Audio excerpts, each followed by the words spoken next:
இந்த நாளில் இதை பார்த்து கொண்டிருக்கிற உங்கள் யாவருக்கும் என் அன்பின் வாழ்த்துக்கள். இந்த நாளில் கர்த்தர் கொடுக்குற வார்த்தையை நாம் தியானிப்போமா? எரேமியா 18:6 இப்படியாக சொல்கிறது, களிமண் குயவன் கையில் இருக்கிறது போல நீங்கள் என் கையில் இருக்கிறீர்கள் என்கிறது இந்த வசனம். ஒரு குயவன் இருந்தார்.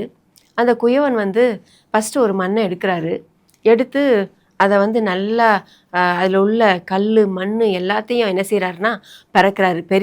பிறக்கிட்டு அதை நல்லா ஒரு மண்பாண்டம் செய்யணும் அப்படின்னு சொல்லி அந்த மண்ணை எல்லாத்தையும் அந்த கழிவெல்லாம் நீக்கிட்டு தண்ணி ஊற்றுறாரு. தண்ணி ஊற்றி நல்லா பிணையிறாரு. பிணைய நல்லா அது பிணையினா என்ன செய்யணும், அதை நல்லா மிதிக்கணும் இல்லையா? அப்போ மிதித்து நல்லா பிணைஞ்சாதான் அது நல்ல மண்பாண்டம் செய்வதற்கு ஏதுவாக இருக்கும். ஆனால் அந்த களிமண் சொல்லிச்சு, ஐயோ ஐயோ எனக்கு வலிக்குது, என்னை மிதிக்காதீங்க, எனக்கு வலிக்குது, எனக்கு போதும், என்னை விட்டுருங்க அப்படின்னு சொல்லி அந்த முதலாவது மண் சொல்லிச்சு. உடனே அப்படியா சரி அப்படின்னு சொல்லிட்டு அந்த மண்ணை விட்டுட்டார். அடுத்து 2வது மண்ணை எடுத்தார். அதை என்ன செஞ்சார் அப்படின்னா, அதே போல் அதில் உள்ள கழிவுகள் முள் கல் எல்லாத்தையும் நீக்கிட்டு அதையும் தண்ணி ஊற்றி நல்லா மிதித்தார். மிதித்து அந்த திருகையில் வைக்கும்போது அந்த மண் சொல்லி, ஐயோ என்னை சுத்தாதீங்க, எனக்கு வேண்டாம், எனக்கு வேண்டாம், இது வேண்டாம், எனக்கு வலிக்குது, எனக்கு முடியாது அப்படின்னு சொல்லிச்சு. உடனே சரின்னு அதையும் எடுத்து அப்புறப்படுத்திட்டார். 3வது ஒரு களிமண் எடுத்தார். அந்த களிமண்ணை என்ன செஞ்சார்னா நல்லா தண்ணி ஊற்றி பிணைஞ்சி மிதித்து அது ஒப்பு கொடுத்துச்சு. நல்லா மிதித்து அடுத்து அந்த திருகையில் வச்சு நல்லா அதை திருக்கி அடுத்து என்ன செஞ்சார் அப்படின்னா, அதை நல்ல ஒரு அக்னியில் அதை வைக்கணும் இல்லை நல்ல பானை செஞ்சு அதை நல்லா அக்னியில் சுட்டாதான் அது நல்ல ஒரு பானையாக இருக்கும் இல்லையா? நல்ல பூந்தொட்டியோ இல்லை பானையாகவோ இருக்கும். அப்போ இவர் என்ன செஞ்சார் அப்படின்னா, அதை நல்லா எல்லாத்தையும் முடித்து நல்லா அந்த அக்னியில் அதை வைக்க போனார். அப்போது அந்த அக்னியில் வைக்கும்போது அந்த பானை சொல்லிச்சு, ஐயோ என்னால் தாங்க முடியல, எனக்கு தாங்க முடியல, எனக்கு வேண்டாம், என்னை விட்டுருங்க அப்படின்னு சொல்லி அது கத்துச்சு. உடனே அந்த மண்ணையும் என்ன செஞ்சிட்டாரு, அந்த இதையும் தூர வச்சுட்டாரு. அடுத்து 4வது ஒரு மண் எடுத்து அதையும் நல்லா பிணைஞ்சாரு.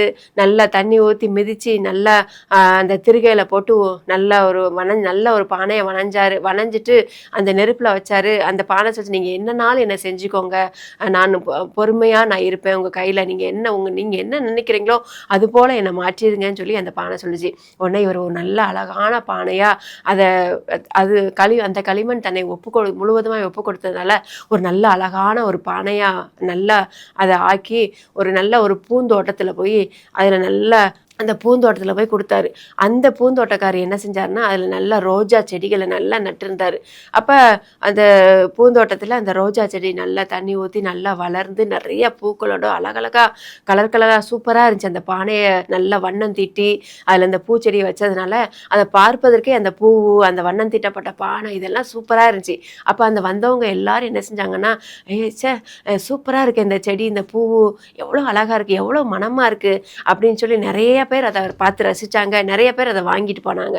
பார்த்தீங்களாங்க, அந்த 4வது களிமண் தன்னை ஒப்பு கொடுத்ததுனால முழுமையாக நீங்கள் என்ன நாள் செய்யுங்கன்னு சொல்லி அந்த குயவன் கையில் தன்னை அர்ப்பணித்ததுனால ஒரு அழகான பானையாக நல்லா வணையப்பட்டு அது ஒரு தோட்டத்தில் வச்சு அதனால அநேகர் பிரயோஜனம் அடைந்தாங்க இல்லையா? அதே போல் நீங்களும் இந்த நாட்களில் குயவனான இயேசுவின் கையில் உங்கள் வாழ்க்கையை அர்ப்பணித்தா உங்கள் வாழ்க்கையும் நிச்சயம் ஆண்டவர் ஆசீர்வாதமாக அநேகருக்கு பிரயோஜனமாக மாற்றுவார் என்பது சந்தேகமே இல்லை. ஆனால் நீங்கள் என்ன செய்யணும், அவர் கையில் உங்களை அர்ப்பணிக்கணும். ஏன்னா கஷ்டம் இருக்கும், பாடுகள் இருக்கும், பிரச்சனை இருக்கும், போராட்டம் இருக்கும். ஆனாலும் நீங்கள் அவர்கிட்ட உங்களை முற்றிலுமாய் நீங்கள் அர்ப்பணிச்சிங்கன்னா, அவருடைய வேலையை நீங்கள் செஞ்சீங்கன்னா நிச்சயமாக அநேகருக்கு பிரயோஜனமாக பல லட்சக்கான பேருக்கு உங்களை பிரயோஜனமாக பாத்திரமாக அவர் மாற்ற வல்லவராக இருக்கார். உயர்ந்த இடத்துல வைக்கிற ஒரு பாத்திரமாக உங்களை அவர் அவர் ஆயத்தமாக இருக்கிறாரு. ஆனால் நீங்கள் உங்களை முழுவதுமாய் ஒப்பு கொடுக்க நீங்கள் ஆயத்தமாக இருக்கிறீங்களா?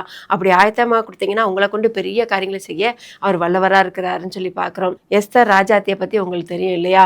அந்த எஸ்தருங்கிற பேருக்கு நட்சத்திரம், அக்ஷால் இன்னொரு பேர், அவங்க பேர் அக்ஷாலுங்கிற பேருக்கு மிருது செடி.